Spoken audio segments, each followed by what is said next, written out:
ಇನ್ನು ಸಂಸತ್ನ ಬಜೆಟ್ ಅಧಿವೇಶನ ಕಳೆದ 4 ದಿನಗಳಿಂದ ಭಾರೀ ಹೈಡ್ರಾಮಾಗಳಿಗೆ ಸಾಕ್ಷಿಯಾಗ್ತಾ ಇದೆ. ಇದರ ನಡುವೆ ಇವತ್ತು ಲೋಕಸಭೆಯಲ್ಲಿ ಪ್ರಧಾನಿಗಳ ಉತ್ತರ ಇಲ್ಲದೆ ರಾಷ್ಟ್ರಪತಿಗಳ ಭಾಷಣದ ಮೇಲಿನ ವಂದನಾ ನಿರ್ಣಯವನ್ನು ಅಂಗೀಕರಿಸಲಾಗಿದೆ. ರಾಜ್ಯಸಭೆಯಲ್ಲಿ ಮಾತನಾಡಿದಂಥ ಮೋದಿ ಕಾಂಗ್ರೆಸ್ ವಿರುದ್ಧ ನೇರ ವಾಗ್ದಾಳಿ ನಡೆಸಿದ್ದಾರೆ. ಆದರೆ ಲೋಕಸಭೆಯಲ್ಲಿ ಸ್ಪೀಕರ್ ಓಂ ಬಿರ್ಲಾ ಪ್ರಧಾನಿ ನಿನ್ನೆ ಸದನಕ್ಕೆ ಬಾರದೇ ಇದ್ದದರ ಕುರಿತಾಗಿ ಒಂದು ಸ್ಫೋಟಕ ಸಂಗತಿಯನ್ನು ಬಹಿರಂಗಪಡಿಸಿದ್ದಾರೆ. ಏನದು ಬನ್ನಿ ತೋರಿಸ್ತೀವಿ. उच्च सदन है, इसे छोड़कर उस जगह जाकर मर्यादाओं को तोड़ोगे तो देश के अंदर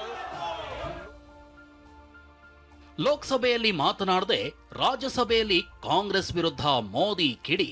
भारत के राष्ट्रपति के लिए क्या बोल रहे हैं लोग? कल लोकसभा में भी राष्ट्रपति जी के अभिभाषण पर चर्चा नहीं हो. ಮೋದಿ ನಿನ್ನೆ ಸದನಕ್ಕೆ ಬಂದಿದ್ರೆ ಕಾಂಗ್ರೆಸ್ನವರು ಅನಿರೀಕ್ಷಿತವಾದದ್ದನ್ನೇ ಮಾಡ್ತಿದ್ರು. कि कांग्रेस पार्टी के कई सदस्य माननीय प्रधानमंत्री जी के आसन पर पहुंचकर कोई भी अप्रत्याशित घटना ಕಾಂಗ್ರೆಸ್ ಸಂಸದರ ವಿರುದ್ಧ ಸ್ಫೋಟಕ ಆರೋಪ ಮಾಡಿದ ಸ್ಪೀಕರ್ ಓಂ ಬಿರ್ಲಾ. ये दृश्य मैंने सदन में देखा भी सही. ಕೇಂದ್ರ ಬಜೆಟ್ ಅಧಿವೇಶನ ಗದ್ದಲ ಗಲಾಟೆಯಲ್ಲೇ ಮುಳುಗಿ ಹೋಗಿದೆ. ಕೇಂದ್ರದ ವಿರುದ್ಧ ಲೋಕಸಭೆ ವಿಪಕ್ಷ ನಾಯಕ ರಾಹುಲ್ ಗಾಂಧಿ ಮಾಜಿ ಭೂಸೇನಾ ಮುಖ್ಯಸ್ಥ ಮುಕುಂದ್ ನರಾವಣೆ ಅವರ ಆತ್ಮಚರಿತ್ರೆಯ ಪುಸ್ತಕದ ಅಸ್ತ್ರವನ್ನ ಝಳಪಿಸಿದ್ದಾರೆ. ಈ ಬುಕ್ನಲ್ಲಿ ಬರೆದಿರೋ ಅಂಶಗಳನ್ನ ಓದಲು ಬಿಡ್ತಿಲ್ಲ ಅಂತ ಗುಡುಕ್ತಿದ್ದಾರೆ. ಕಳೆದ 4 ದಿನಗಳಿಂದ ವಿಪಕ್ಷಗಳ ಸಂಸದರು ಸದನದ ಬಾವಿಗಿಳಿದು ಪ್ರತಿಭಟನೆ ನಡೆಸಿದ್ದಾರೆ. ಇಂದು ಕೂಡ ಪ್ರತಿಭಟನೆ ಮಾಡಿದ್ದಾರೆ. ಇದರ ನಡುವೆ ಇಂದು ಲೋಕಸಭೆಯಲ್ಲಿ ಪ್ರಧಾನಿಗಳ ಉತ್ತರ ಇಲ್ಲದೆ ರಾಷ್ಟ್ರಪತಿಗಳ ಭಾಷಣದ ಮೇಲಿನ ವಂದನಾ ನಿರ್ಣಯ ಅಂಗೀಕರಿಸಲಾಗಿದೆ. अब मैं राष्ट्रपति अभिभाषण पर धन्यवाद प्रस्ताव को सभा के मतदान के लिए रखता हूं. जो सदस्य इसके पक्ष में हाँ गए, जो सदस्य विरोध में ना गए, मेरे विचार में निर्णय हाँ वालों के पक्ष हुआ. ಈ ಮಧ್ಯೆ ರಾಜ್ಯಸಭೆಯಲ್ಲಿ ವಿಪಕ್ಷಗಳ ಗದ್ದಲ ಮತ್ತು ಸಭಾತ್ಯಾಗದ ನಡುವೆ ಮಾತನಾಡಿದ ಮೋದಿ ಕಾಂಗ್ರೆಸ್ ವಿರುದ್ಧ ನೇರ ವಾಗ್ದಾಳಿ ನಡೆಸಿದ್ದಾರೆ.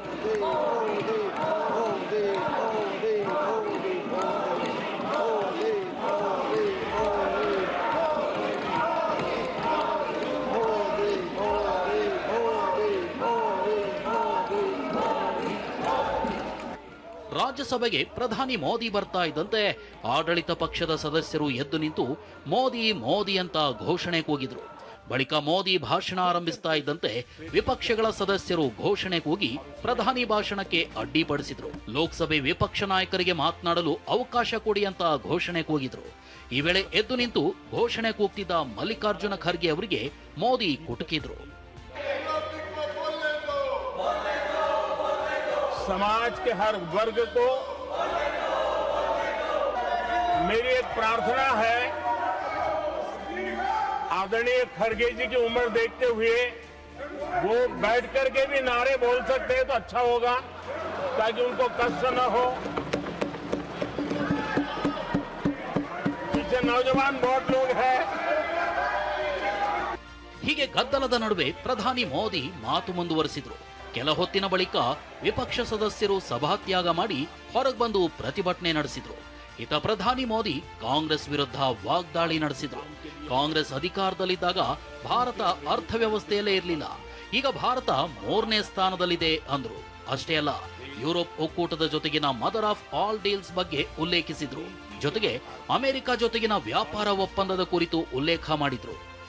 विश्व खुल करके इस ट्रेड डील का तारीफ कर रहा है, और उसमें जब यूरोपियन यूनियन के साथ ट्रेड डील हुआ तो विश्व को भरोसा हुआ कि अब वैश्विक स्तर पर स्थिरता की संभावना बढ़ेगी. अमेरिका के साथ ट्रेड डील होने के बाद विश्व को और भरोसा हो गया. जो स्थिरता की एहसास हो रहा था, अब गति का भी एहसास होने लगा है. ಹೀಗೆ ಪ್ರಧಾನಿ ಮೋದಿ ಕಾಂಗ್ರೆಸ್ ವಿರುದ್ಧ ಸಾಲು ವಾಗ್ದಾಳಿ ನಡೆಸಿದ್ದಾರೆ. ಆದರೆ ಇದಕ್ಕೂ ಮುನ್ನ ಲೋಕಸಭೆಯಲ್ಲಿ ಸ್ಪೀಕರ್ ಓಂ ಬಿರ್ಲಾ ಪ್ರಧಾನಿ ನಿನ್ನೆ ಸದನಕ್ಕೆ ಬಾರದೇ ಇದ್ದರ ಕುರಿತು ಸ್ಫೋಟಕ ಸಂಗತಿಯೊಂದನ್ನು ಬಹಿರಂಗಪಡಿಸಿದ್ದಾರೆ. ನಿನ್ನೆ ಲೋಕಸಭೆಯಲ್ಲಿ ಕಾಂಗ್ರೆಸ್ನ ಮಹಿಳಾ ಸಂಸದರು ಪ್ರಧಾನಿ ಆಸನದ ಬಳಿಯೇ ಬಂದು ಪ್ರತಿಭಟನೆ ಮಾಡ್ತಾ ಇದ್ರು. ಮೋದಿ ಏನಾದರೂ ಸದನಕ್ಕೆ ಬಂದಿದ್ರೆ ಕಾಂಗ್ರೆಸ್ ಸಂಸದರು ಅನಿರೀಕ್ಷಿತವಾದ ಕೃತ್ಯವನ್ನೇ ಎಸಗುವ ಸಾಧ್ಯತೆ ಇತ್ತು. ಹೀಗಾಗಿಯೇ ನಾನು ಮೋದಿ ಅವರಿಗೆ ಸದನಕ್ಕೆ ಬರೋದು ಬೇಡ ಅಂದಿದ್ದೆ ಅಂತ ಹೇಳಿದ್ದಾರೆ. जब सदन के नेता को सम्माननीय महामहिम राष्ट्रपति के अभिभाषण पर जवाब देना था, तो मेरे पास पुख्ता ऐसी जानकारी आई कि कांग्रेस पार्टी के कई सदस्य माननीय प्रधानमंत्री जी के आसन पर पहुंचकर कोई भी अप्रत्याशित घटना कर सकते थे। ये दृश्य मैंने सदन में देखा भी सही। इसको टालने के लिए मैंने माननीय प्रधानमंत्री से आग्रह किया कि उन्हें सदन में नहीं आना चाहिए। सदन के नेता ने उपस्थित न रहकर मेरे आग्रह को मानकर सदन को अप्रिय दृश्य से बचाया। मैं माननीय प्रधानमंत्री जी को इसके लिए आभार व्यक्त करता हूँ। ಆದರೆ ಸ್ಪೀಕರ್ ಮತ್ತು ಬಿಜೆಪಿ ನಾಯಕರ ಈ ಆರೋಪವನ್ನ ಸಂಸದೆ ಪ್ರಿಯಾಂಕಾ ಗಾಂಧಿ ತಳ್ಳಿ ಹಾಕಿದ್ದಾರೆ.